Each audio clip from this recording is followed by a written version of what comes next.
Hey neighbors, it's Editor Jordan here. And before we jump in, I want to clarify that this episode reflects only my personal views and experiences as well as those of my guests. The purpose of this is to foster honest conversation about experiences and of maybe the confusion in the neighborhood that's happened, especially around local naming similarities, something that several residents have encountered, like myself. Nothing in this episode is intended to defame, accuse, or misrepresent any individual business. Thanks for listening and enjoy the episode. There we go. Okay, got it. Okay. Looking like Voldemort up in here with my shaved head. It's summer. No, I lost it when I had kids. So I had kids, and then poof, everything went away. 5 years ago, Yeah. no gray hair. Do you have gray hair? Oh man, I'd vote for you. What are you running for? Just student body office. Vote for Pedro over here. All right. Okay. Ready? All right. Welcome back to the podcast. Today we have Brad. I don't know how to say your last name. Byington? Byington. Is it Byington? That's right. You nailed it. Okay. I was scared. I was like going right in there. So we're going to meet you today and learn about what you do up here in Suncrest. For those who don't know, Brad's a big deal. Apparently. I don't know. Opinions vary. Opinions vary? Yes. Yes, they do. Well, I think any opinion's a good opinion, right? Everybody's got one. So, Brad, I wanted to have you on because I've seen you pop up we have a Facebook page in the neighborhood, and I've also heard your name said a bunch, and then I saw some signs up around at one point with your name on them, and then I'm seeing them again. So, kind of give us a quick rundown of what you're up to, what you're doing right now, and then we can kind of backtrack. Yeah. So what I'm up to right now is I had a busy June. Okay. I was running for the HOA board. Okay. And that was announced at the end of June that I was elected to the board of trustees, which I was very happy about. Yeah. And then I turned right around that week and announced my candidacy for Draper City Council. And I'm going, and that is in the midst of running a business, running a real estate business, and leading a small team there, and also raising two beautiful girls. Wow. So there's a lot there to unpack. So let's do one at a time here. So you're a resident of Suncrest. That's right. Sounds like. So you moved here. You've been here for a while. Like how long have you been in Suncrest, and how did you find it? So I've been in Suncrest since 2019, and I found it because I moved here to Utah that same year with the military. And you know, when you move here with the military, and this is up at Hill Air Force Base, everybody warns you, don't meet and marry a good Mormon girl because you're going to get tied down. And I say that half kiddingly because Ashley's not a member anymore, but was. And so I met her, she was, or no. Oh, okay. She was not. Okay. But I met her 7 days after moving here in 2019. Wow. And we wed a few months later, and then I moved in with her at that point into Stoneleigh, into her townhouse, and then like a year later, we bought a place in Eagle Crest together. Okay. And then we've lived there ever since. So you know, like the Utah norms of getting married quickly, 2 months. Yeah. I think you might have beat some people. This is my second try. This is my second marriage. Okay. Ashley and I both knew what we were looking for. Okay. And I think immediately we both knew that we were kind of screwed. Like, oh yeah, this is it. This is it? Yeah. You just knew? Yeah, absolutely. How did you guys meet? You just bumped you're at Walmart shopping for some milk? Or the old-fashioned way. And I tell people, and I'm going to tell you, the way I met her was the way that her grandma met her last husband, which was online. The old-fashioned way. The old-fashioned way. Yeah. Did you have to dial up? You know? Yeah. No, we met online, and really, we had both been dating, single, but knew what we were looking for. And so you have two daughters then. Are they together or like? Yeah. So Ashley has two daughters. Okay. I have a stepdaughter. Okay. And we have a daughter together. Awesome. Yeah. That's a good mixed family. It is. So you moved from where? So Air Force. So Air Force is what you were doing? That's right. Okay. Yep. So are you still in the Air Force? No, transitioned out. Okay. And okay. So I think you're going with moving with the Potentially, Air Force. yeah. Go ahead. How did you fly in? What flew you in? Yeah. So I'm originally from Wisconsin, and you and I have chatted about that. And I left Wisconsin as soon as I graduated high school. Okay. And I'm a 9/11 kid. 9/11 happened when I was in high school. I was a freshman in high school. I was actually watching Regis and Kelly live during second period, and then you could see in the background the first plane hit the tower, and like so many of our generation, just had this call to serve.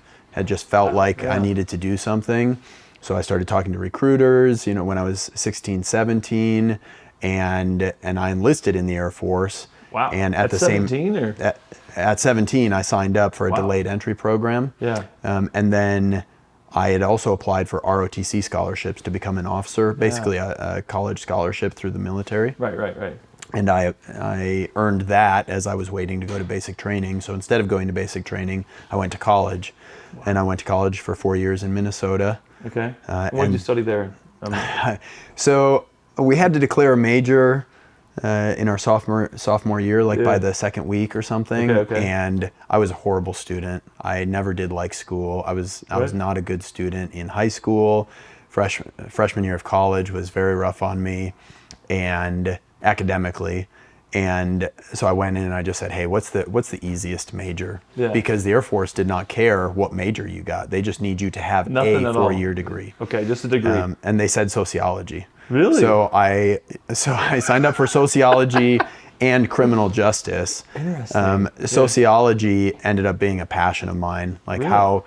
how people interact at a societal level, at a community level, at an individual level, just the study of human behavior, basically, or how people interact. But you were just closing your eyes and pointing at a list of easiest, at the time, perceived easiest majors. Oh, yeah. And you just, boink, that one's, there was a couple others, there's basket weaving, and that was right there. No, right? there wasn't a list. I relied completely on the junior who was working at the desk.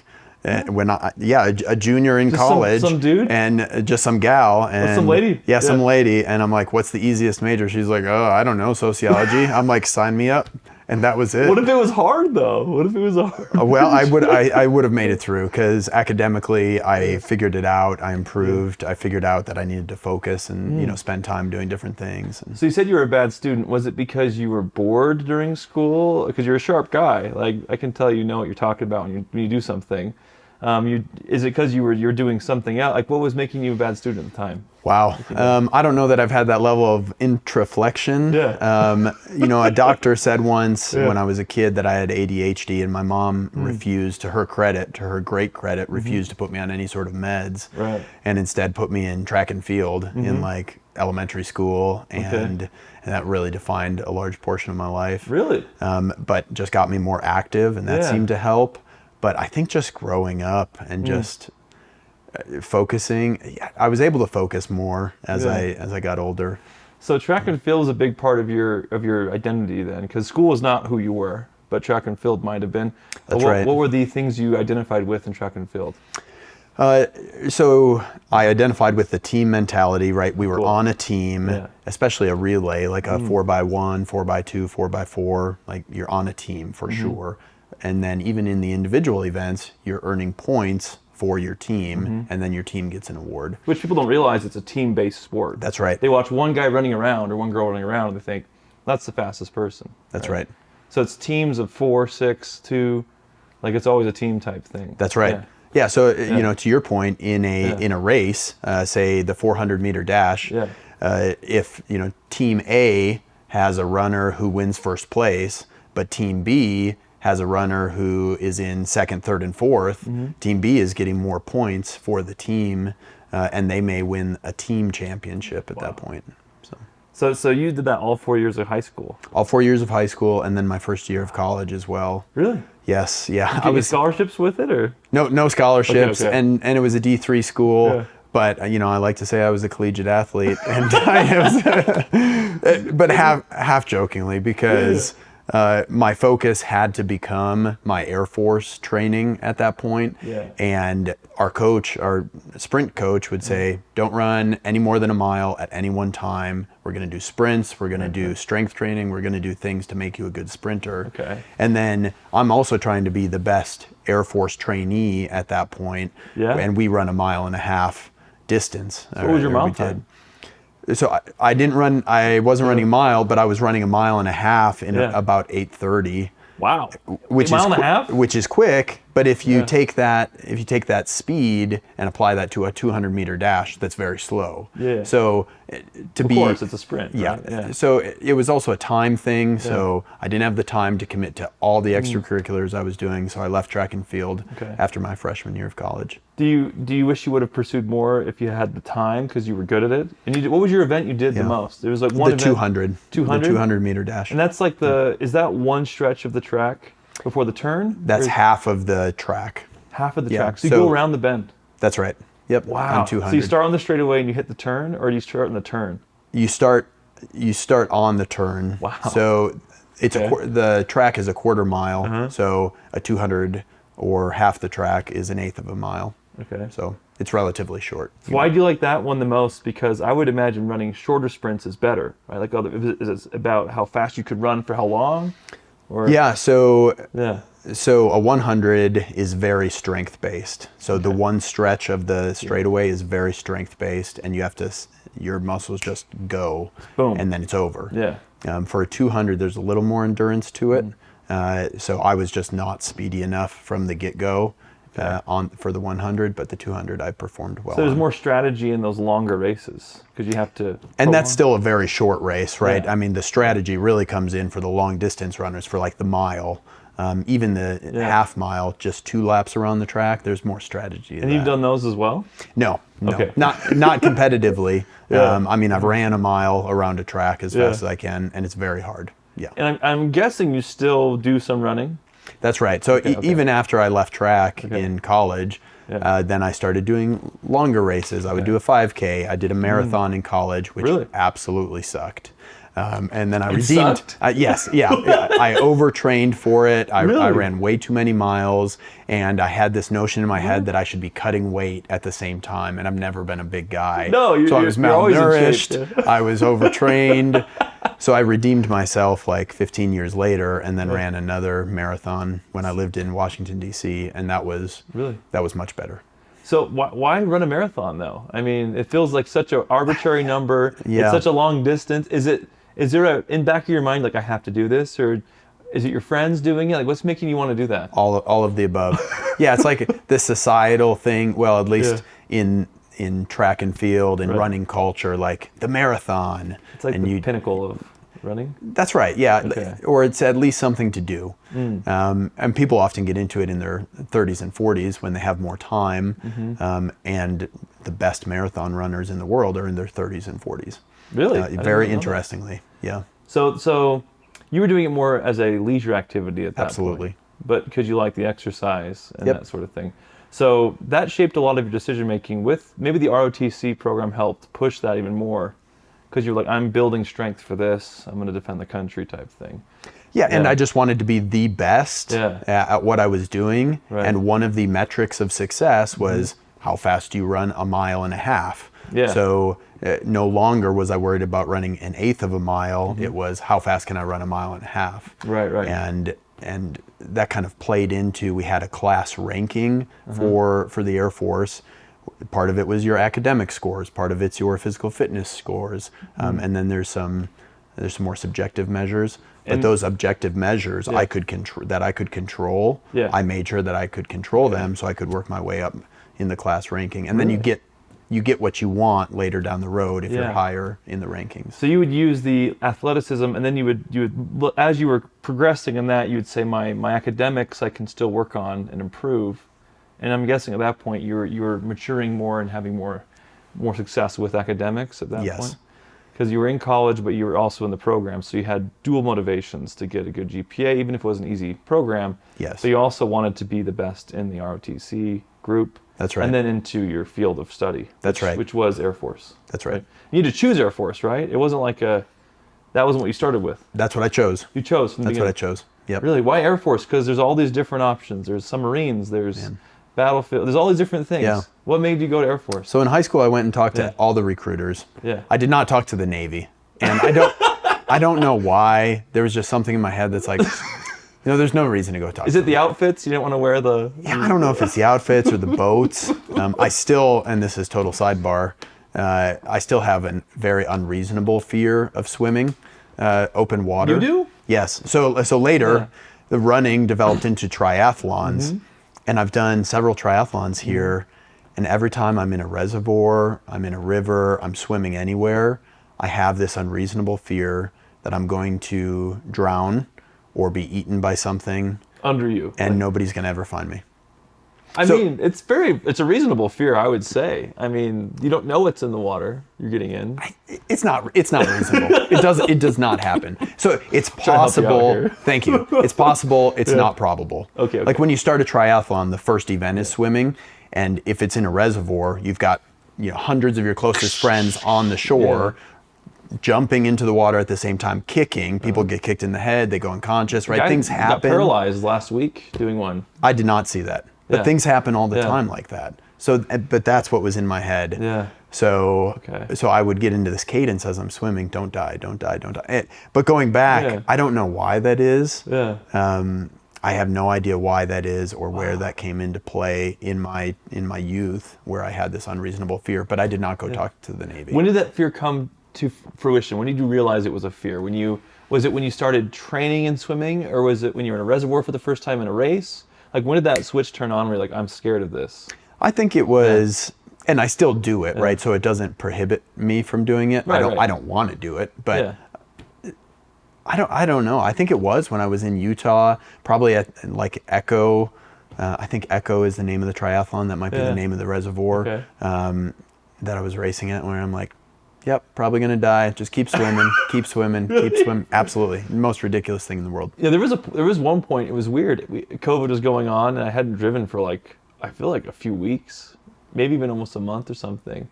And I got in the car, and I had this fear that I was gonna die in the car that day. I was like, I'm gonna crash. This is dangerous. And I got on the freeway, and I was like, this is crazy. Look how fast we're going, And it was like for like a few days, and then it went away. But yours still stuck around, but it's keeping you alive. So maybe.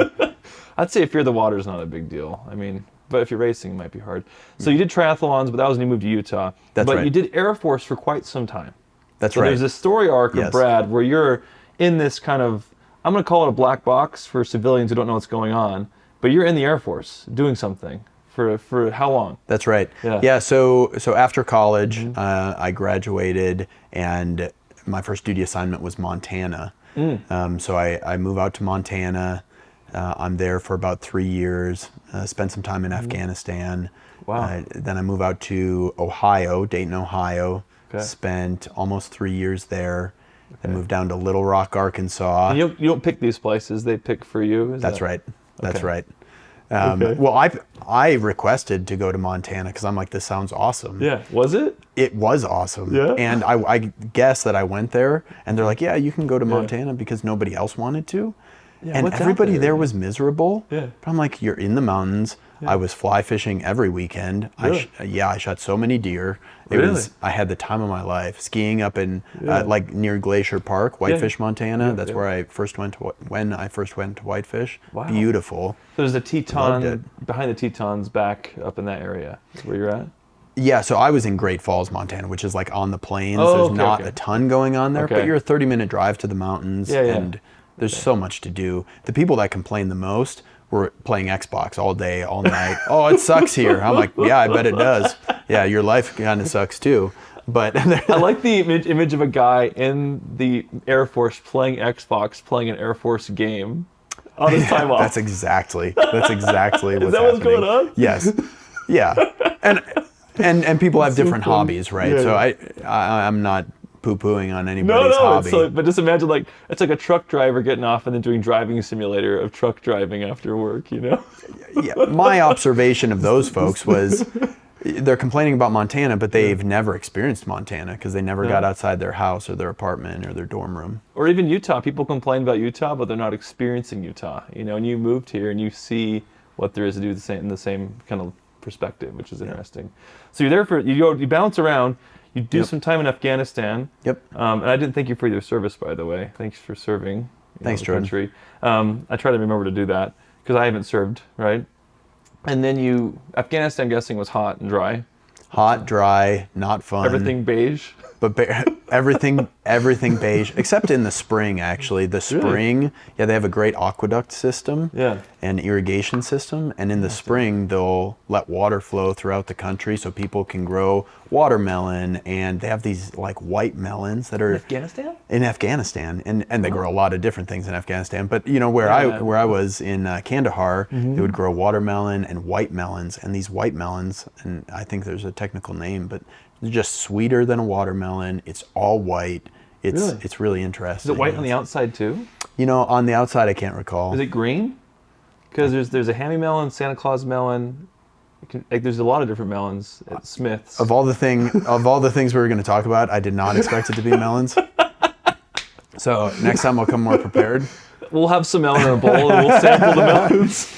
But now I'm gonna do some research of my own. I would love to know what I love melons, so if you know what that melon is, I'll go buy it and eat it. Best melon I ever had. That was a lifetime ago. That was 2012. Wow. And my experiences over there, were life changing.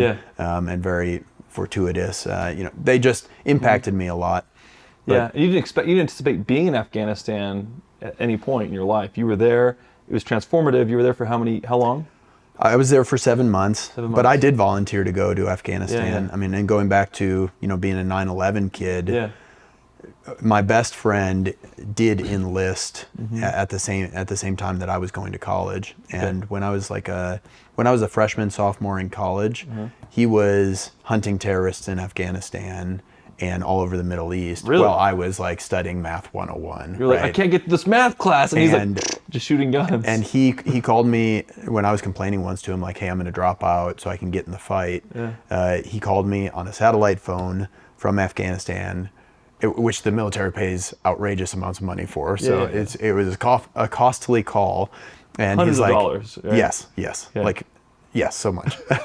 And he's like, dude, whatever you do, do not drop out of college because the leaders we have here are just so horrendous and they treat their people so bad. Like, you've just got to be in a position to do better for people, to treat people better. And that caused me to not drop out. Really? But I still wanted to get in the fight. So fast forward, I was volunteering for deployments as early as I could. Really? So I wanted to go to Afghanistan to get in the fight. And you weren't scared. I mean, you weren't scared of getting shot and dying in a fight. Like, you had no fear. I was scared every day. Every day. Every single day. And that's just, you knew that would be there. That fear would be there. I had no idea. No idea it'd be there. I had no. People say you're on base, but it's safe, but we went outside the wire. There were rocket attacks on a regular basis, and the mission that we had, which was awesome. Yeah. It just puts you out there more, and so the fear was there. Yeah. Very, very happy I did it though. So it's a lifetime ago, but it's also like part of your life. So it's not ever going to be far away from you. Yeah, right? It was 13 years ago. Yeah. But I'll remember every day of it. So is there points where you're watching a movie and you're like, oh, this is too real, or are you mostly okay with things like, or is there stuff that you pursue to kind of manage? Does that fear still happen, I guess? Yeah. Yeah. And you're talking a little bit like post-traumatic stress. Potentially, right? Yeah. Not the disorder side, but just having that. Yeah, I think and anybody who's been there, there's some impact. You can relate to them, to each other. Absolutely. And there's a couple movies out there that are much more realistic. They're based on true events, and it's like, wow, that's how it happens. What are some good ones I should watch? Zero Dark 30 is the one. Zero Dark 30? Yeah, is the one that really hits me as that's exactly how it is. I haven't seen it, so I'll watch it tonight. Yeah, and then I'll have you on again. Yeah. dude, you did this? Yeah. Yeah. Well, and I don't want to give anybody the wrong impression. I wasn't Special Forces, right? We've got Special Forces guys that live up here in Suncrest. We've got We do? door kickers, absolutely. No So there's way. a big Special Forces unit in the Utah National Guard, the 19th group of the Army National Guard. Those are actual door kickers, actual ass kickers that do some awesome They could beat things. both us up single-handedly. Yes. They live here in Suncrest? Absolutely. Are they allowed to disclose they are or no? Yeah, absolutely. We should have them on. You should have them on. I don't know that they would come on. Would they not? I don't know. Guys or girls, whomever. Could be either or. You know who you are. Yeah, you can send it to them and say, come on here, we called you out. Okay. I would just love to hear them talk about why they serve, why they love to do it, or don't love to do it. I don't know. So you were there, it's transformative. You get back to the States. You then move a couple more times. You said, was it Ohio? Or? Yep, Ohio, and then from Ohio, I spent some time in Jordan, the country of Jordan, and then Little Rock, Arkansas for less than 2 years, and then DC for less than 2 years. Like, I was there for 22 months, and that was 21 months too long. Really? Like, it's just such a cesspool. DC? DC. I mean, I enjoyed the Capitol tours and, Old Town Alexandria and the history and doing these fun things, right? Awesome place to visit. Yeah. Man, to live, such a cesspool, and Really? it's so expensive. It's so expensive. It's pretty expensive. Yeah. So you were serving still when you were living there? That's right. Serving? Yep. So when you were there, like, are you like patrolling? Like, what's your job there when you're doing that? Because I'm curious. Like, Yeah. So my career field was special investigations. Okay. So stateside, my first job was investigating crime, investigating terrorism, investigating intelligence threats or espionage. You kind of like research and figure out what's going on. Yeah, that's right. Okay. I mean, it's the FBI for the Air Force. You've probably heard of NCIS, the TV show. Yeah. I did the same thing except for the Air Force. Cool. And then eventually they move you into leadership roles, and then you're on a staff, you're in leadership, you're on a staff, you're in leadership. So when I was in DC, I was on a staff, and I was working for a general officer, carrying her purse, planning her trips, like just doing anything that she Writing needed. her notes for her? Absolutely. But to be in the room during some very high level conversations, it's worth it. It's worth the experience. Yeah. So did that kind of shape your perception on politics and pursuing things? Because we'll get to the point where you're running for things now, and like you seem to be a big advocate for social good, right? And that's kind of, is that the platform you're working around, or what is it you're... Yeah, I think it's doing the right thing. Yeah. But yeah, certainly I observed at the federal level some high-level discussions. I was able to go to Congress several times, do a White House tour. You just kind of get immersed, and you meet individuals who are at different levels of government. Did it demystify some of that world for you, like make it feel more normal or real in that sense? and in my mind, it wasn't mysterious to me. I just didn't know anything about it. So in that sense, it was mysterious, right? I was completely ignorant. So being immersed, even just in the shallow water of it, was intriguing. But as I moved along, I could just see that it's so hard to get anything done in the federal government. Absolutely. There's almost no movement. When you start paying for something in the federal government, you're never going to stop paying for it. So I think it was that point that I knew, there's just nothing to be done with the federal government unless somebody comes in and we just start from scratch, because it's just so far gone. It's just so slow. So slow. Bureaucracy, right? Yeah. So you've had some big transformative moments in your life that have really shaped your perception on things. 9/11, because I was a 9/11 kid as well, and I was in 6th grade at the time, and I remember thinking, how could this happen in America? Right. This is the best country on earth. How did this happen? And I just remember seeing it happen live on TV, but not knowing what to do, right? But being older, I think, gave you more of a formative path to do something better. And then serving time, choosing where you can go and experiencing the outdoors the way you'd like to outside, and then going to Afghanistan, coming back, doing school, finishing school up. And that was before the service. That's right. So before that. And then you did a stint in Jordan, which is probably also very different. That was phenomenal. Yeah. Jordan was, Yeah. I would go back and vacation to Jordan. Really? Yeah, a free plug for Jordan. I highly recommend Jordan as a tourist destination. Thank you for that. Nailed it. Yes, I highly recommend both Jordans. But it's a beautiful country. Beautiful. Yeah. Beautiful. Yeah. Going up to Mount Nebo, Petra. Yeah. Wadi Rum was probably my favorite place where you could go camp with the Bedouins and just camp in the middle of the desert. I know none of this. Yeah, they cook their food in the ground. You've done this? Oh, absolutely. And just have tea, and it's just the time of your life. So you've seen a lot of the world, a lot more than people have seen. And does that change your perception on how you see things today? Like, I think so. Yeah. I think so. And there's been a couple on the international level. I've been to 15 plus countries with the government for the military, and just talking to folks, being in the room during certain conversations, you learn that America is the best in a lot of ways, right? But then also that American exceptionalism will likely be our downfall. Because when we're in the room talking with government leaders within America, it's like, oh no, we don't have to worry about this. Oh no, we've got this technology. Oh no, we've got this on lockdown. But then when you dive into it, it's like, man, we think we're the best. And maybe we are. And if we aren't, when we find out, it's going to be too late. So that perception that, oh yeah, we're the best, it's gonna absolutely rock our world one day. So it's like the Dunning-Kruger effect with a country, where sociology for it. Yeah, thank you.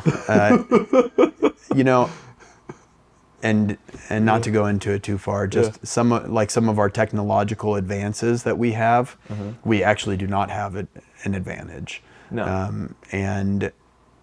But people think we do. So that's a pitfall, and I don't want to go too far down this rabbit hole. It's a rabbit hole that I think people don't think exists, right? It's covered and it's protected. No one knows about it. But I mean, from my personal experience, people assume a lot of things are solved that are not, And I think technology is the big thing. Yes. With technology investment in it, how it's being used. I love technology, but it's frightening how far behind the U.S. is in some fields. That's right. I'm like, yeah. That's right. Because to your point, we're so slow to do certain policy changes for certain types of technology. And it's because of everyone's got money in the pot and they're all keeping their assets safe. And cars is my big stink. I think cars are completely in the past century behind. Almost everything that we use. Yeah, it's crazy. Yeah. So that shaped a lot of your perception on things. And then Utah is in there. So where does that come in? So Hill Air Force Base. Yep. But did you choose Utah, or I did. So my role at the Pentagon allowed me to select my next duty assignment. Pentagon. And I chose. That's not all it's cracked up to be either. But it's the actual shape, though, right? It's the actual shape. So it's good enough. Yeah. I think it used to be the largest office building in the world. Now it's like number 2 or 3. But there's like 30,000 people that work there. You get lost in there? You can absolutely get lost in there. Yes, you do get lost in What's there. the one thing you're allowed to say that's in there that no one knew was in there? Swimming pool, basketball courts? So when you look at a satellite photo of the Pentagon, there's a building in the middle.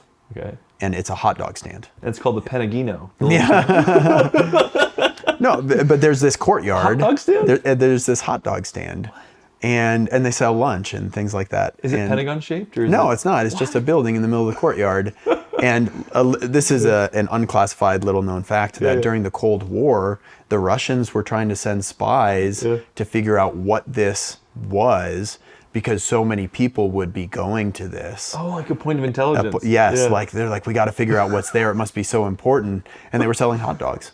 They found out they were hot dogs. Yeah, they thought it was like some sort of entrance to an underground bunker or something like that. Which they could have in the Pentagon. And we were running an operation against the Russians to allow them to continue to believe that, because they were putting assets. They were spending dollars to try to figure this out. Really? My belief is that there probably is something under that hot dog stand after hearing about this. Yeah. I appreciate you. I know it's classified. Wink. Yeah, man, that's cool. So you Pentagon, then you chose Utah. That's Why right. Utah? Outdoors. Again, the outdoors, the Mountain West. I would have tried to go back to Montana if there was a position for me there, but there was not. So I came out here as the special agent in charge of our office up at Hill, and that was my third stint as a special agent in charge, and just the largest one, right? Again, getting to lead people, which allowed... You were leadership role at that point. That's right. That's Wow. right. And I had about 20 folks, Wow. and just allowed me to improve their lives, treat them good, which in my mind, and going back to that conversation I had with my friend when I was in college, right? Just being able to treat people better. Or if I was filling a role and could treat people good, it meant that a bad leader could not fill that role, because we have good, just like everywhere, good and bad leaders in the military, just like the private sector. And folks can get walked all over. And in the military, it's a salary job. You do what you're told. Yeah, there are a lot of rules. And it's happened to you in the military at some point. Absolutely. And it doesn't feel good. I mean, corporate jobs, it can happen, but not to the degree that you're in the military and they can just tell you what to do. And you have to salute and say yes. That's right. Or yes, sir, yes, ma'am. Or is it yes, ma'am, yes, sir? Is it That's right. Depending on who you're talking to. Yeah. Wow. Well, it takes a lot of tenacity to get through that process. But you came here as a leader, and then did you finish your career in the Air Force as a leader here? That's right. Wow. Yeah, I finished my career here in Utah. And while I was here in Utah, hey, that's mine. While I was here in Utah, I got my real estate license just a few months after I moved here. Personal finance was always a hobby. I taught personal finance, so I was very interested. Taught finance? Personal finance, like a personal finance class. You teach one? I used to. Where? Yeah, at Air Force bases, actually. Wow. That's right. I'm just curious. Yeah. No, and financial education, it's not something that you're taught in high school. It's not something that you're taught in college. Most Americans lack any basic financial education. It's crazy how uninformed people are with finances. Utah has the highest debt per capita in the country, right? And there's so many reasons for that, but people have too many cars, too many toys. They think that, I can make the monthly payment. Like, okay, that's fine, as long as you're going to work every day for the rest of your life, and then it's okay. See, my philosophy is I want to own everything outright that I have, so no one else can take it away from me, right? And when you move around a lot as a kid, you kind of want to own the things you have and kind of put a stake in the ground and say, this is where I'm from, this is what I do.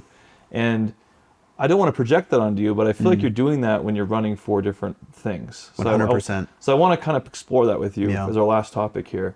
You weren't into politics until all of a sudden, I feel like overnight you were.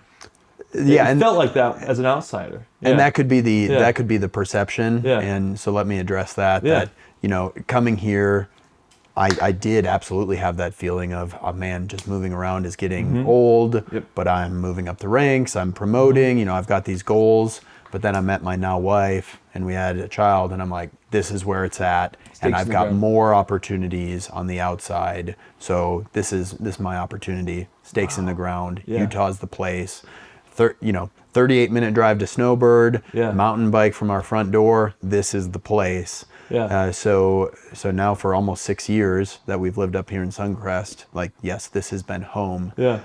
I've thought about a lot about the HOA board and Draper City Council for a long time. Really? And you've always been drawn to that. That's something you've always been aware of, and maybe from your military service you have more acuity to how things operate with investigations and things like that. And service-wise, my grandpa served in the Army. My parents took us to volunteer events. We volunteered through our church. So service was part of who we were growing up as kids. Then 9/11 happened, so the military service just made sense. But now I still have, and now it just makes sense to continue to serve. So I was a member of I still am on the finance committee for the HOA and have been for years. Just quietly kind of asking questions, learning, watching the process. And the last time that there was an HOA election, it was very tense because we had just had the reinvestment fee. Remember that? Everybody was super upset. Right. So I'm like, now may not be the time. Right. So just sat back and here we are a year later. Now's the time. Right. And just quietly ran the campaign. Unfortunately, almost nobody votes. It's like 10% of homeowners vote. That's right. What's going on, Suncrest? Everybody will say something. Yeah. It's interesting too. A lot of people don't know the vote's happening, or they feel like they can't say something because we have a lot of rentals. We have a ton of out-of-state owners. They might don't know how to vote either. Like, how does somebody even vote? Yeah, and they get emails about it, right? Right. But that's a great point, right? And I don't know that's how one to of vote. the things. I didn't vote. I didn't know how to. Yeah. You didn't vote? I didn't know how to vote. Oh man. I was gonna vote. I was like, I don't know what to do. And then my kids really got something, and I just gave up. Yeah. Yeah, I'm part of the problem, Brad. You're part of the problem. That's why I'm having you on. We could make it easier to vote. I think we could make it, but it was pretty easy. Yeah, if you knew how to do it. Brad, if I knew. Thank you, thank you. I would have won more. I'm being honest here. Yeah. Thank you. So there are some things that we can do now to be more transparent, to have some better communication. But I quietly ran. I just got my folks out to vote because I knew that's what mattered. And now that I'm in, I'm asking a lot of questions. I've had a lot of meetings, have a lot of meetings coming up. We've got a lot of good things coming up. So what I like about you, Brad, is that you have a leadership background, you have education background, and you have service background. So I think those three things for me are boxes that are great to check. If we have different disagreements in policy, that's easy to solve. So let the public decide what works best. But I trust you running things, if that makes sense. I appreciate that. Well, and I'm a listener, right? It's not the HOA board and Draper City is not political. Right. It's nonpartisan. So it's service mostly. It's service, right? Yeah. And it's the pool. For the HOA, it's the pool. It's different services that the HOA provides. It's the budget. For Draper City. It's water, sewer, garbage, parks, trails, open spaces. These are the things that we're focused on. They're very apolitical. So I want to hear from everybody in the HOA and in Draper City, what do you want? What are your concerns? What do you think? I've got some ideas. There are some things that I know need to be changed. There are some things that we can do. But what do you all need? Yeah. And I'm open to that, to listening, and I'm flexible on some things. Well, and you're from here now. I would say you're from here. You've been here for half a decade. You know, you're from Utah, as far as I'm concerned. And you have an invested interest in the community, staying good for your kids. And you have little ones still. That's right. So you have a long time to go, and you want to keep it good. That's right. My business is here in Draper. My girls go to school and preschool in Draper. We shop in Draper. We do everything in Draper. We use the trails every single. We are always in Draper. I mean, we have the Lehigh side, right, and the Highland side, and that's growing up here in Suncrest. For Suncrest community members, there's more and more to do down there. The Vasa, which is horrible down there. I don't like the Vasa down there. We just keep having bad experiences. But there's more and more happening there. So there's a whole story there. You just whole story. Well, because there's so much to unpack. Jordan, how many days do we have to sit here? You your own podcast. Yesterday, let me tell you what. Ashley yesterday went to Vasa. Your wife, my wife, with our toddler for her gym appointment. That was at 8:00. Okay. The employee showed up at 8:05, and we pay for these gym appointments. You're paying for these. This is part of the membership. This is part of the membership. We have daycare service. The employee shows up at 8:05. Yeah. Totally rude. Takes 10 minutes to log in. Get logged in. You know, she just lost 15 minutes of daycare that we're paying for, and the list goes on and on. Don't get me started on that. Ooh. Yeah. That's just one. That's just one. Right. But I think we got a second podcast to make. Just why? So Draper has it going on. So we're doing everything in Draper. Okay. Yes, we're committed to Draper. Yeah. Am I from Draper? Am I from Utah? No, I'm not. I'm a small town kid from Wisconsin that lived all over and landed in Draper 6 years ago. Landed in Draper 6 years ago. 6 years ago now. Isn't 6 years crazy? ago now. Yeah. So how do you find? And the last question I have before we're gonna have to transition to your business side, and we'll actually pause there and bring your business in, and then we'll start up that discussion. Okay. But how did you find Suncrest? How did that happen? Because it's not just on a map. I'm going to go there, or was that how it happened? No. I wish that. So when I was stationed up at Hill, I bought a house in Farmington. Okay. And 7 days earlier, I had met my now wife, and we went on the first date the day before I closed on my house in Farmington. Wow. And then, Jeez. so Ashley lived up here in Suncrest, Okay. and Jade was going to school in Oak Hollow, and we weren't going to pull her out of school. So I moved here to Draper. That's how I You had landed the house here. down Farmington? Yes, I just sold it like 2 weeks ago, actually. Yeah, yeah, I had it. It was a great rental. Wow. I'm doing a 1031 exchange, which will segue into our business section yeah. next. Yeah. And I'm guessing that's kind of how you got into real estate, your business. So your business was a transition, Yeah. and then we'll have your team come on, who's going to be on the podcast. You didn't stumble. Did you stumble into real estate, or how did you jump into that? Yeah, so we were talking Yeah. personal finance. Yeah. So I thought that I would start buying properties after I bought this Farmington house. The agent that I used, who's like a brother to me, after the transaction, and I saw he made like $9,900. I was like, man, I can do this. So that was paperwork, it. right? You open doors, you negotiate. There's a lot. yeah. There's a lot to it. Okay. Most people think it's paperwork and you open a door. There's Yeah. a ton to it. Yeah. And I used to be one of those people, and that was why I got into real estate. Like, well, I can do this. Real estate to me feels like when you buy something and then the manual slips out of the box, you're like, oh, here's oh, geez. Terms and conditions? What is going on? Do people read these? And that's what real estate feels like. It's to a me. process. Yeah. But I thought I thought I could do it, and I thought I would do it for future deals. So I got my real estate license for myself, and then friends asked me to represent them. Family asked me to represent them, and then that just kind of rolled into this larger business that I have now. And you've been practicing real estate professionally for how long now? Since March of 2020, I got my license the day before the state shut down for COVID. So I was the last crazy. person in Utah to get licensed before COVID, and then there was like a pause for a number of months. So you kind of got lucky. I got really lucky. Yeah.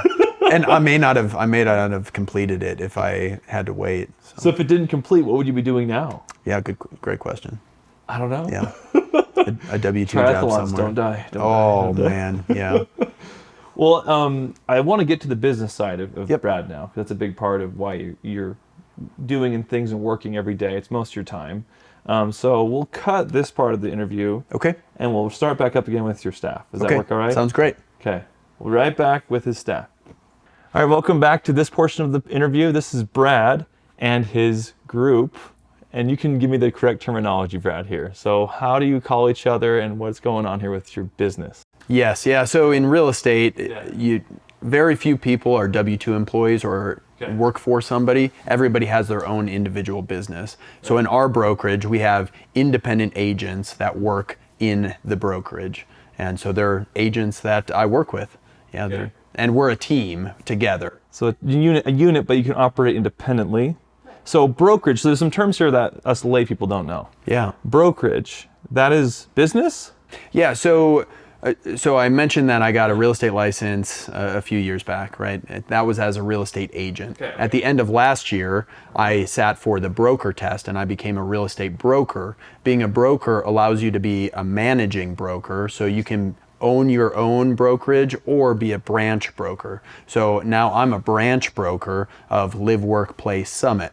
And when we opened that branch, That's your business name, Live Work Play Summit. That's the branch name. Okay. Yep. The branch name. That's right. And when we opened that, we wanted more agents that lived around this area, right? We call it Summit. The office is in Lehigh. We do a lot of work at Point of the Mountain, Utah County, Salt Lake. We can do work anywhere, right? We have deals in North Ogden, St. George, just anywhere. Anywhere in the state. And yes, anywhere in the state. Wow. That's pretty big. So the first people that I reached out to were people that I knew. So I reached out to a lot of Suncresters and a lot of folks in my sphere and said, hey, I'm starting this new branch. Let's go. Like, we can really take it to the next level here. And that's what we're trying to do. So I'd love to meet your brokerage. Is that the correct term? Yeah, the agents that I work with. The agents are your brokerage. So who are both of you? We haven't met you yet. And then where are you guys from? So you can start here and then here. Yeah. So my name is Amy. I am Amy Jensen. Living here in Suncrest. I've been here going on 8 years. 8 years? Yeah, living in Suncrest. I fly under the radar a lot. You don't see a lot of me active on like the Facebook posts or things like that, but pretty involved in just neighborhood stuff. But you lurk around on the Facebook. Always. I'm always watching. Yeah. I always want to know. You know everything happening. You know who I am? Hopefully not. Oh no. Only good things. Yeah, I don't know about that, but yeah. So you've been here for 8 years, but you're from Utah or from I'm from Arizona originally. Arizona? Yuma, Arizona. The dark side. Yeah. It's the way down south, right? So right on the border with Mexico and with California. Is And then Yuma. what brought you into Utah and then Suncrest? There's a little story arc there, right? So my dad was living up here. He was going through a divorce and needed help kind of figuring things out. And I was like, oh, I'll come help sort stuff out for you. And I found out it was a much larger endeavor. So it was going to be 2 weeks and turned into 2 months and turned into, I don't think I'm just going to stay. Wow. It was the summertime, which, you know, in Arizona, it's super hot. And here I was like, it's beautiful. I hadn't gone through a winter yet. But I liked it enough that I was like, oh, I'm just going to stay. I'll make it home. I met my husband here. Congrats. And thank you. Yeah. So we got married, and coming up to Suncrest specifically, that had a lot to do with my allergies because I struggle in the wintertime when the inversion is heavy and I don't breathe very well. And I heard a rumor that there's life above the inversion if you just go high enough, and that's For a while, you're like, I'm so sickly. I don't know yes, what's going on. I'm so sickly all What the is time. happening? I'm sickly. Yes. We were joking about, we were talking before you're on camera, that she's allergic to cats. And she was like, I grew up thinking I was sickly, and it was just cats. And then it became pollution. Not just cats. I'm allergic to most things, apparently. I'm Everything that's like living. all things, yeah. So not work. Some days maybe my allergies flare up. It's devastating. I'm feeling sickly today, Brad. The brokerage is going to go broke. Let's get it. Like, we're just gonna work from home. I love it. So 8 years now officially, you live here in Suncrest, and you're part of the group. Yeah. Well, I'm here 6 years, so not quite as long, but I'm trying to work up to 8. Further, that's the goal. Well, I think the over/under I see from people is like it's 3 years or less, or you end up here Infinity. 10, 12, 15 years because you like it. Because 3 years is enough for you to get through winter and have a light one and then a heavy one and decide, like, do I want to replace 2 snowblowers again? Like, do I want to do this? I feel like she's doing like a sales pitch here. Yeah. Like, hit me by No, that's what it is. So that's This is her usually whole spiel. you meet people and you're like, oh, less than 2 years, 1 year. What do you say someone's like, and we'll meet your next broker, part of the brokerage, next real estate agent. Yeah. But what's like your, I'm coming from California. I love the sun, love the waves. I love Suncrest because it's so cool. It looks awesome. Do you inform them about those things, or do you kind of like, you might figure that out? I would love to be transparent all the time. Yeah. Like, I feel like I'd rather talk someone out of something instead of talking them into it. Yeah. Because I don't want an angry, client 2 years down the road saying, you didn't tell me that there's, an extra assessment for snow 2 removal. And snowblowers. you didn't tell me that it gets this bad. So I really lay it on thick the winters. You're and like, then Brad's on the HOA board. Yes, just so you know. It's gonna suck. He's gonna do some stuff. But it's great houses, yeah. Yeah. Okay. I Transparency. just, rather just tell you everything that you're going to want to know that might scare you so that there's no surprises that Love you're it. unhappy about. Well, I'd buy a house from you. Thanks. I don't have enough money right now, but one day. Now, and that's Suncrest. So same thing here. Who are you? Yeah, so- and where are you from? And then how did you find Suncrest? Yeah. Nice. Yeah. So I'm Sherry Bringhurst. I am from local native Utah. Okay. So Born and raised Utah. Yep. Born and raised. Wow. So It's becoming more rare. yeah, there's a lot of new people from all over. So I've been up in Suncrest for 13 years. 13? So, yep. So Wow. I'm one of the Oh, geez. 12 to 15. Yeah. Yeah. You've hit the couple of the winters. Did you hit the bad one, the first bad one? Were you in that one? It was like, what was it? Nope. You missed it. I missed. 2011? Was that the first bad one? I barely missed it. Okay, because I'm trying to do some quick math, but I'm bad at math. Yeah. Yeah. But where'd you grow up in Utah before Suncrest? So clear out west, actually. So my grandparents they had like a farm out in, so it's like close to Magna. Costa Magna. Yeah. Is there a town out Clear there, out Costa there. Magna, or is it just a place? It's just a place. Yeah, and it's just a small, it's kind of bigger, it's grown, but Yeah. they just had horses and Really? a whole farm. And So you grew up like just riding horses and whatnot? I didn't spend too much time on them. I love horses, but yes, I was there all the time and around them. Yeah, they rode them all the time. Did you love that as a kid, especially as a teenager? Or were you like, oh man, I'm in a small town? I loved it. You loved it? Because everybody was nice to each other. So Okay. instead of the cliquey, type thing, whatnot, it was just, everyone was very kind. And I still keep in touch with a lot of people. And a lot of your friends are still around the area? Yeah, That's a cool. lot of them, yeah. But then one day you were looking up on the hill and you saw houses up on the hill. Yes. And you were like, that looks terrible. That looks awesome. It's so funny. Yeah, I honestly wouldn't have expected I would be up here. So, and not just because I was unfamiliar, that's all, but what happened is I worked for a builder. So I worked for D.R. Horton. They actually revived Suncrest up here when we went through the crash. Yeah. So we had our meetings up here at the clubhouse area. And I was like, gosh, this is a nice place, And it was unfinished too at that point. It was like half built. Yeah. So that is what happened. And so I just started to become familiar with our meetings. And I was like, I need to be up here. But the road coming up back then was just Salt Lake County. And it was not like it is today, right? It was a different experience. Yep. I mean, you were crawling up the mountain on like a much smaller road, Yeah, right? definitely. Crazy. Yeah, crazy. It's crazy enough to come when it was not even ready yet. Yeah, I know. So yeah, it's changed a lot for sure. It's evolved, but I love it. So has that shaped how you see the homes coming in? Because you've seen nothing to something. I mean, it's grown exponentially since being here, right? Yes. Yeah. And it's so, it's so wild to see. Somebody posted a video of, gosh, I think it was in the 90s, driving down I-15, just in this area, just right down below the mountain. And it's just, I was watching this unrecognizable. hang gliding documentary, which is a really random thing to watch at 10:30 at night on a Wednesday. Yeah. But I was doing that on YouTube, and there's this guy flying over Draper, and he's coming around, and I was like, Suncrest isn't even there. Yes. Crazy. And I have a business that runs out of Suncrest. Yeah. So I'd love to learn more about the business in Suncrest. So you guys were operating independently before meeting Brad. You both met Brad at some point, or Brad met you. I'd love to hear that story about how you guys came together and made this group that's a powerhouse of a group, the brokerage. Yeah, and we have one other Suncrester in the One more, brokerage that wasn't able to make it, Olivia Lamone, her parents live up here, her sister lives up here, like she's got all of her family ties. Olivia, was it? Lamone. Lamone, okay. Yep.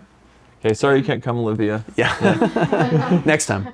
But when I decided to open the brokerage, to open the branch, I was committed to having quality agents and have a level of service that needed to be maintained. So I reached out to the agents that I knew or that I had met at some point. Yeah. And Sherry I met through friend circles, right? We had known each other at barbecues, and we had run into each other. And Amy I knew because Amy's brother, I'll say this jokingly first. Amy's husband and his brother used to flirt with my wife. So when What are you doing? This is before me. You're working with this guy. What? So when I started dating Ashley and started working out with her at Vasa, these guys would come up to me and we would just totally bro it out. And they're the most social, the nicest guys on the planet. No, my husband and his brother. Okay. Super social. Husband's brother. Mm-hmm. Yeah. So I became friends with them and eventually found out that so funny. Amy was an agent and got to know Amy a little bit. But I would text Scott, Amy's husband, hey man, if you ever need something in real estate, hit me up. And he's like, Amy's an agent, right? And I'm like, yeah, I know that, but if you need a second opinion, I'm here for it. I can do it instead of her. And better. I'm the best at what I do. I run the 200? Yeah. I can run. I'm good at running, guys. Yeah. So it was just logical. And then seeing Amy work, and the same goes for Sherry, like seeing them with clients and talk clients off a ledge, educate them, talk to them about the market, and just the depth of knowledge and experience that they brought to the table, I'm like, I've got to do whatever I can to work with these people, because when you surround yourself with good people, you become better. So, and you know, I probably gave them a different pitch, but that's the motivation, right? You want to work with quality people who are working towards the same goal, which is taking care of neighbors. So that's what we're working. That's your goal, is taking care of neighbors. That's right. And the brokerage branch is larger than just the 4 of us that operate up here in Suncrest. And we'll do business anywhere, so I don't want to just say Suncrest, but we know it, we love it. You know, we're Suncrest for life. But the 4 of us are really dedicated to helping neighbors. Yeah. So when people like, and I was discovering Suncrest, I was mountain biking up here, so outdoor rec, I love being outside. You both found it in your own path as well. Just being outside, I think, being clear in the clear air, and then maybe just being in a place that feels different, right? But people struggle finding this place sometimes, but you're making it easier. How are you making it easier to find Suncrest for people like me that haven't seen it before and are stumbling into it? Because that's a challenge, I'm guessing. And do you do outreach? Do you find people on your own, or do they find you? Are they finding you on their own? I'm curious.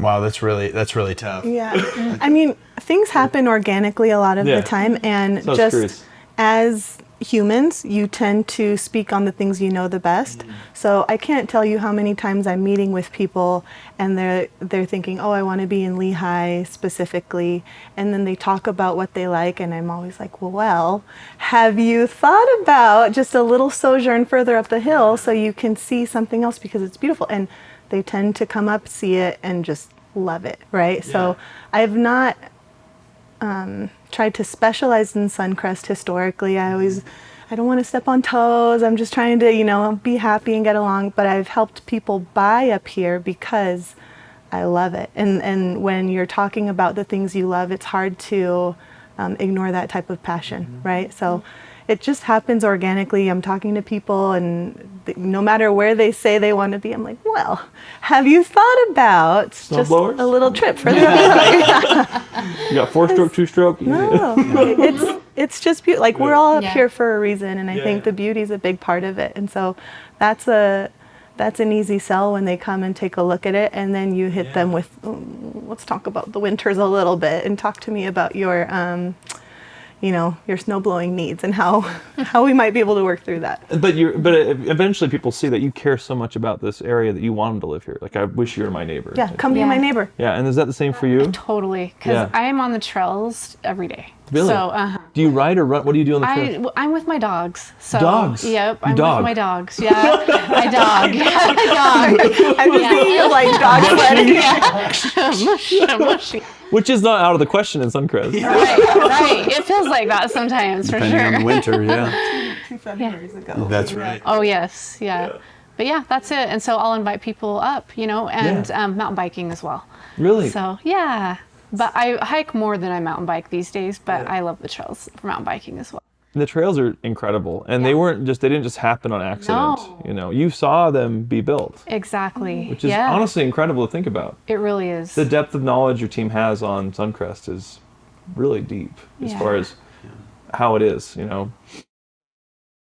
Hi again, it's Editor Jordan here. After recording this, I had a personal interaction with a neighbor who expressed strong disagreement with what was discussed. Out of respect for privacy and to keep the focus on the broader issue of the community confusion, not individuals specifically, I have chosen to mute any specific names. This podcast is meant to simply discuss shared experiences and questions around local clarity and community building, not to cause harm or target any person or business. One question I have I think that's important to ask is, you guys are focused on transparency. I feel like that's a big part of the brand, right? It's a big part of the group is transparency. There's an HOA, which you're part of, Brad. Then there's real estate groups that sell homes up here. And your name of your group is definitely different from the HOA, right? That's right. Different name from the HOA. Yes. There have been groups up here historically that have kind of piggybacked on the HOA and used the namesake to their advantage. And I don't know if that's illegal, but it was confusing as a resident coming in. So my transparent take is, I love that you're transparent about who you are and you're not part of the HOA. So you can advocate for the HOA and be on the board, but you're not the HOA itself. So do you care to speak about that and your experience and how that is as a realtor up here in Suncrest? Is it Is it hard to break that, to explain that to people? Because I had to be explaining that to me at some point. And I was like, that's crazy. But is that something you experienced up here in Suncrest? I just think as agents, we need to be cautious on how we're representing ourselves and making sure that there's no ambiguity on what my profession is, what I do, and where my associations are necessarily, right?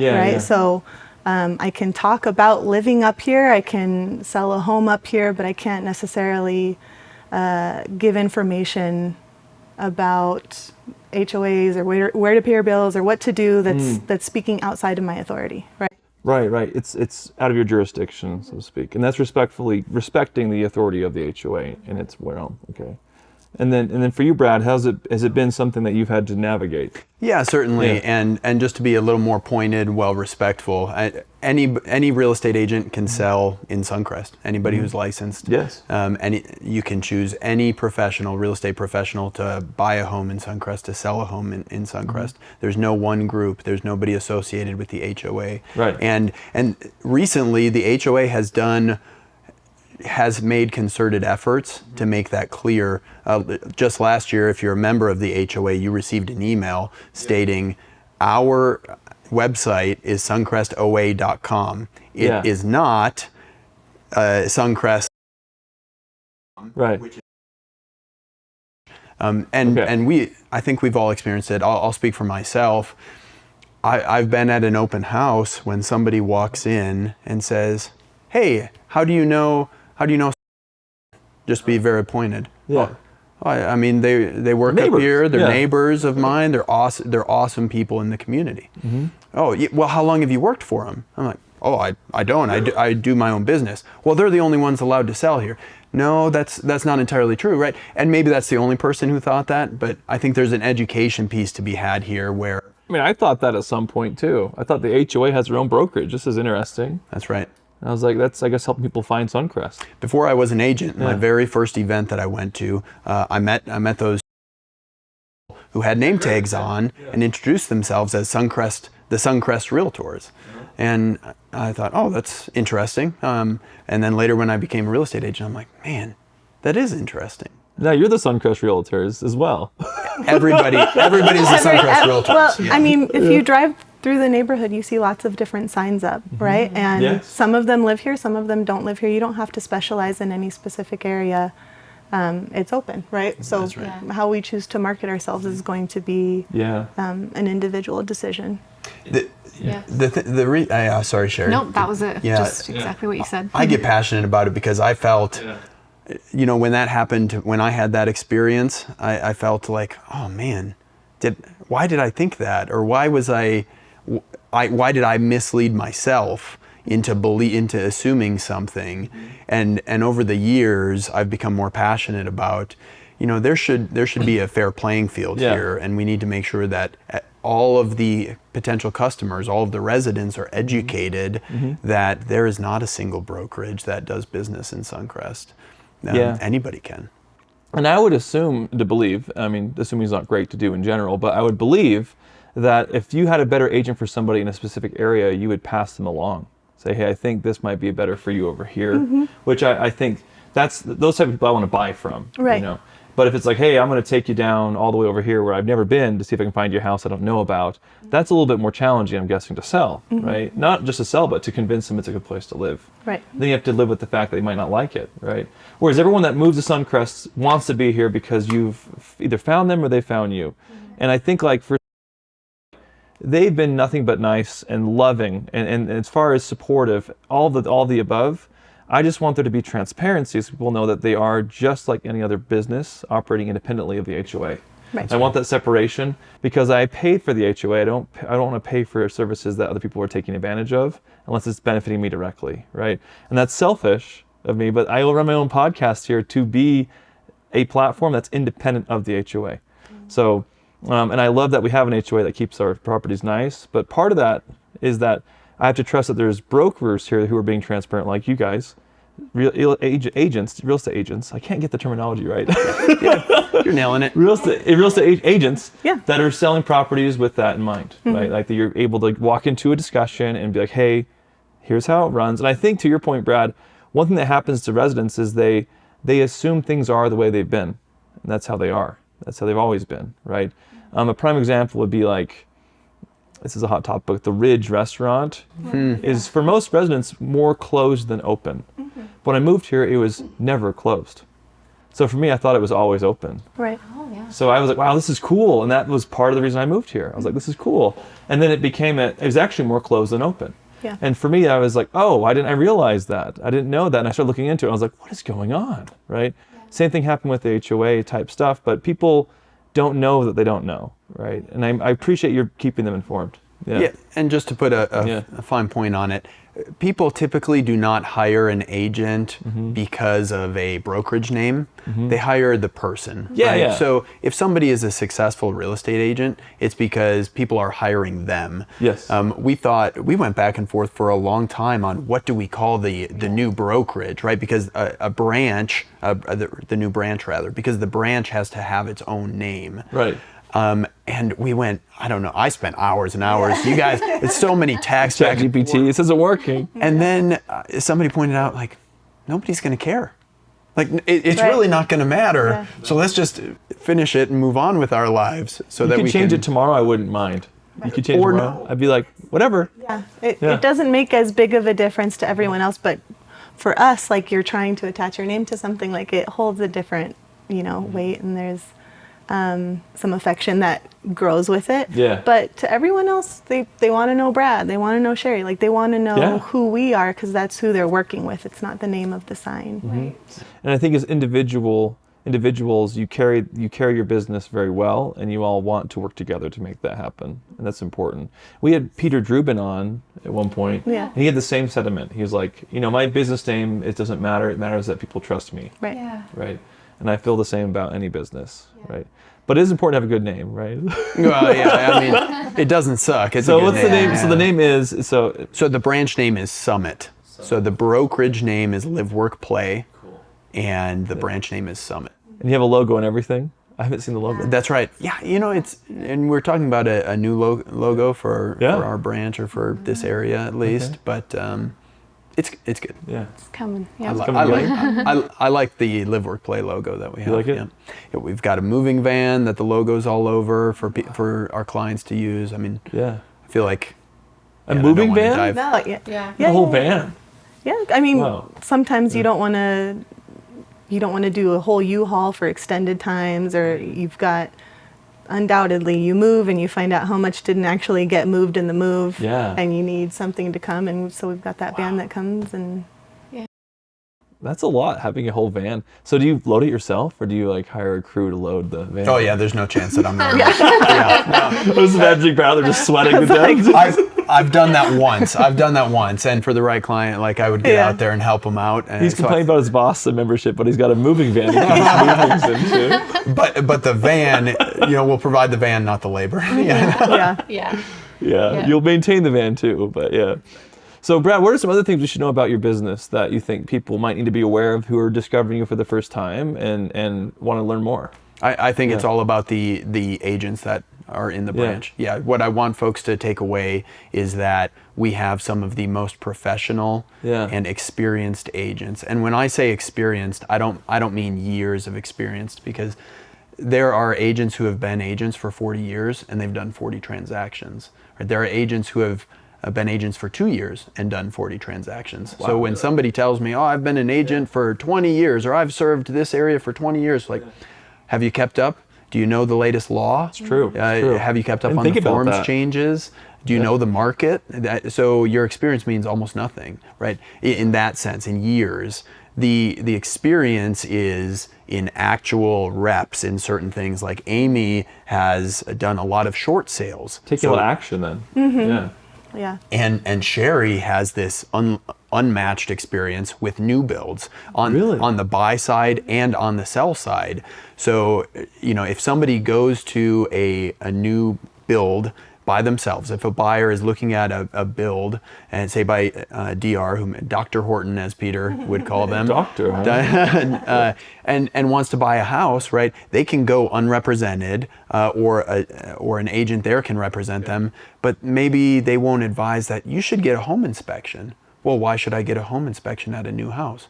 Well, I've got 1,000 reasons that we can give you. Yeah. And then when it comes back that it was constructed improperly in this one area, we'll make sure that's corrected, right? You'll do that. You guys will do that? Absolutely. That's part of the Wow. job. Yeah, and the nice thing with the builder too is they cover the buyer's agent. So easy to work there's nothing that the buyer has to do. So for me, it's lovely because I worked for them for 14 years. Well, D.R. Horton? so 12 years with them, but I just know their processes so well and how they build, and and I just would feel very confident in representing somebody with them, you know.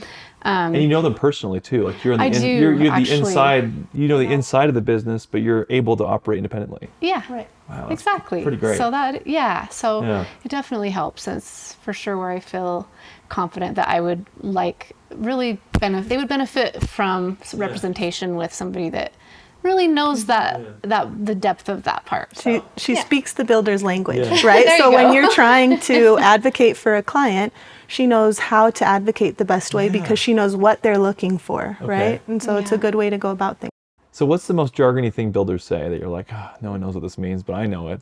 Oh, Is there anything? they have a lot of acronyms. So it's just for their processes. The you know. CCI, all that different. So it's like the four-way, the final, the COO, you know, just the change order. Yeah, a good one. yeah. So, and you forget, but you definitely, want to make sure people understand. So there's some specialties here on the team here. So Brad's got the brokerage thing down. Then we have short sale and then new build, right? Those are very specific areas. I would love to explore those a little bit on each side. So there's new build. What draws you to that? And then what draws you to short sale? Because there's very different, they're very difficult, I would say. Those aren't easy sales. And I want to be clear, they do everything. They do everything else. These are, But these are like- where their depth of knowledge. Yeah. So I'd love to explore that. What drew you into those two areas of knowledge? So yours and yours. Feel free to speak freely. Yeah. Yeah. So I love architecture. So I can still, I've done real estate for, I'm going on 20 years actually, but I can still look at homes for hours in a day. I love looking at the tours. Yes. I just really love architecture and I love watching something, progress into dirt to a home and just the process of it really. So From the earthwork to the foundation, you like all of it. all of it. Yeah.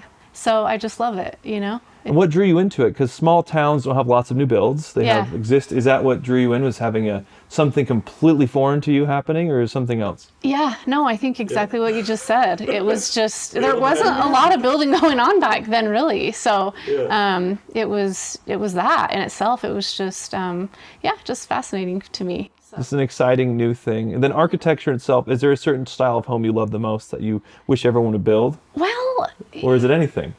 all different, but if it's done, just a very well-designed layout is what I look for. And then I love remodels that are just done really well, you know?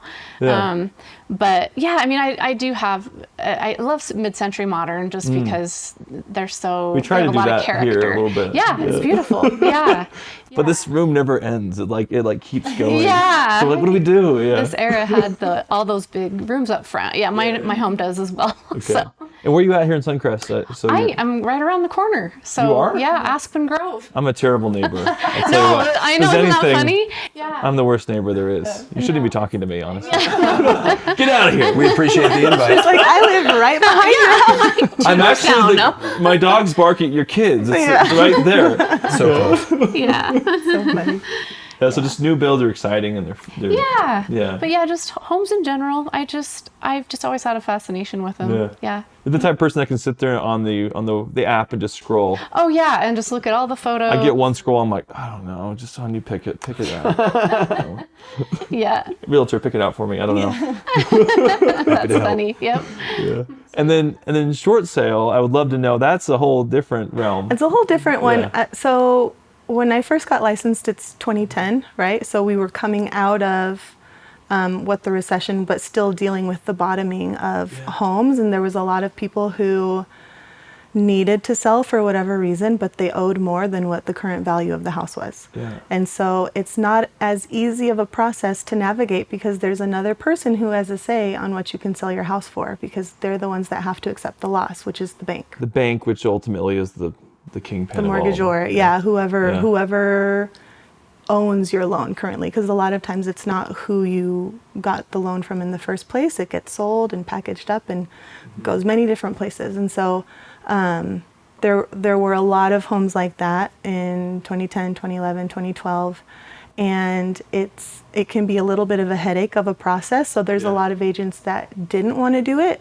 So I saw an opportunity for a little niche right there in just taking this, and the benefit of that whole process was it kind of eliminates the contention between buyers and sellers. And I Really? love that little peacekeeper feeling, because now it's us trying to get the bank on board. There's a seller and they need to let it go. There's a buyer and they're happy for this price, and now like let's all work together against the bank. And that was kind of Against the bank. yeah, like that's really how I saw it. It's like we're a team and we want to get through to the finish line so that you're out from underneath this home. If we do it the right way, they might give you cash even to relocate or move. You're going to get into a home without having it go through this whole process on the market, or without having it be foreclosed on, which happens sometimes. And so I love that aspect. Like we're all working together and we just need to get the bank on board. Really? So there's kind of a parallel here I'm going to draw, that you came and kind of helped someone in crisis. You helped your dad in crisis. Right. And you found yourself in a space you want to be in. Is that the same kind of path? You can tend to help crises? Mm-hmm. Like you're kind of a moderator. You're very calming when Yes, you're talking. I feel like that's where I'm happiest, is making things easier for other people to navigate, not necessarily advocating for myself. I don't want to be on camera, or, I have a hard time with these things. We'll put some music behind this, some dubstep, But that's my biggest thing, is this is a hard enough life as it is, and selling a home is stressful, and selling a home when you bought it with the best of intentions and all of these like hopes and dreams, and you come into a rough spot, like that's already a kick in the gut. Like let's try to ease that for you. And that just your caring personality in general. You just want people to have, and in both sides, you want people to have something that they really love the outcome of, even if it's not exactly what they can do at that moment. Right. And I'd say across the board, you're all seeing something fascinating here, which is you're seeing the end of someone's story and the beginning of someone else's. Right. And new builds, there's also an end for the builder every time. They have to finish that off and be done. With the short sale, they have to be done with the home. Right. They have to also have someone come in and buy it, right? Or get the bank happy. Is that stressful? Or is it fun? Like what draws you into that? It's a mixed bag. Yeah, it's a mixed bag. The dopamine's just hitting all the time, that it's not, and then you have to find it. Yeah. Yeah, something we were touching on before is the perception is that agents are salesy, they just open doors, they just do paperwork.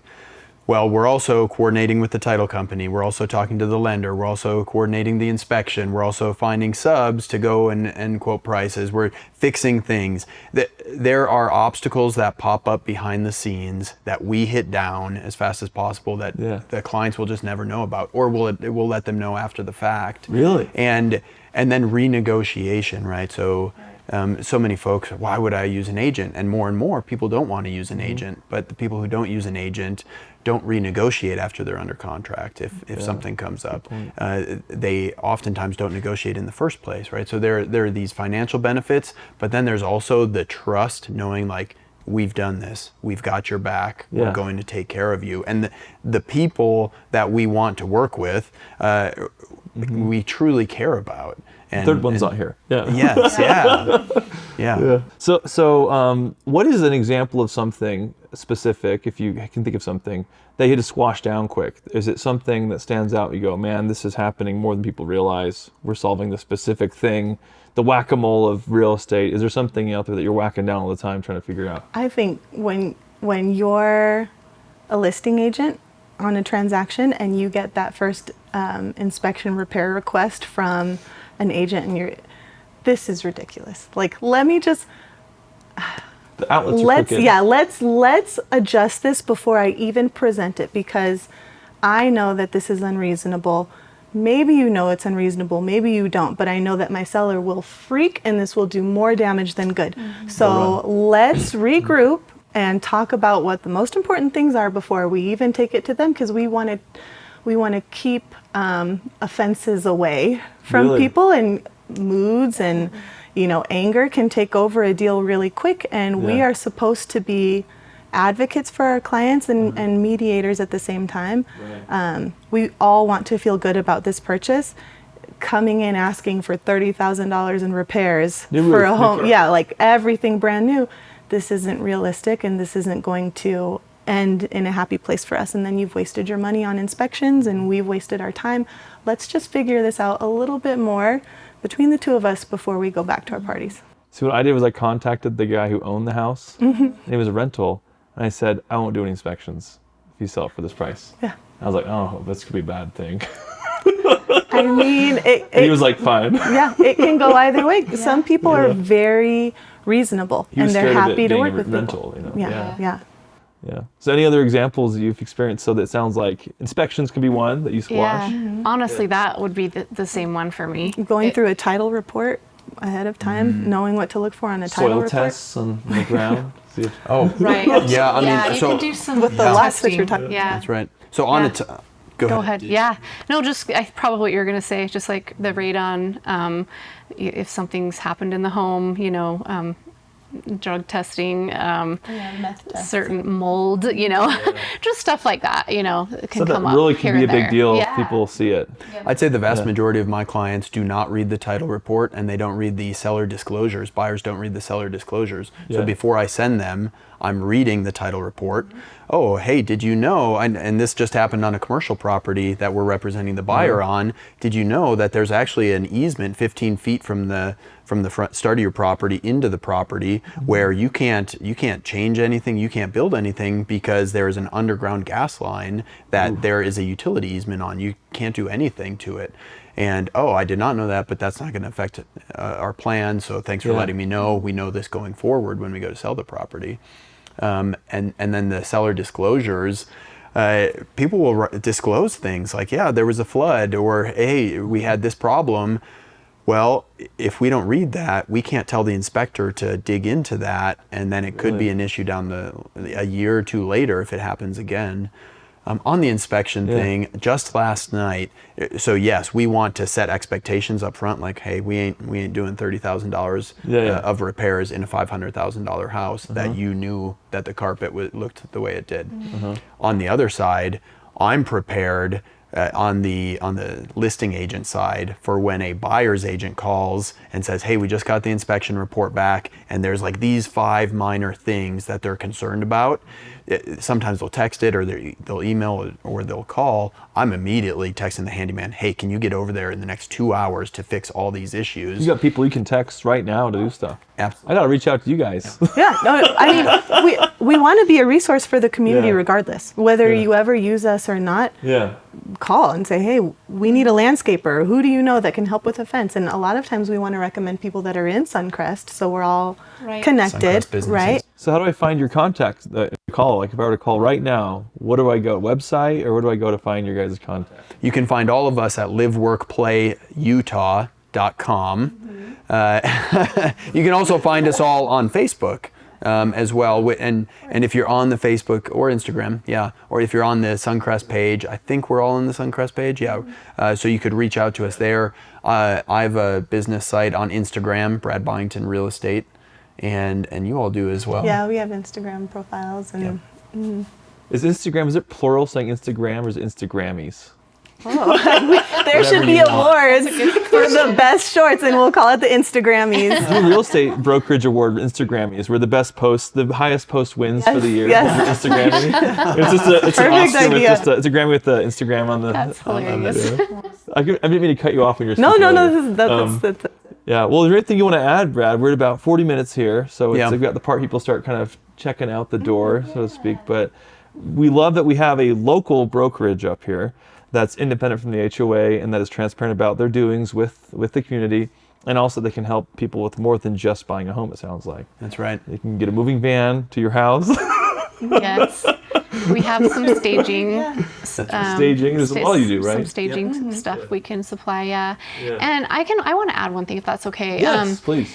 You know what? I've been a few different brokerages, and this one is the most team-oriented one I have ever been at. And we all help each other. It's not competitive. And just like the vendor list we were talking about, I mean, we share all of that, and we get threads every day. Does somebody know someone for this? And it's just such a nice environment, to have just that reciprocity.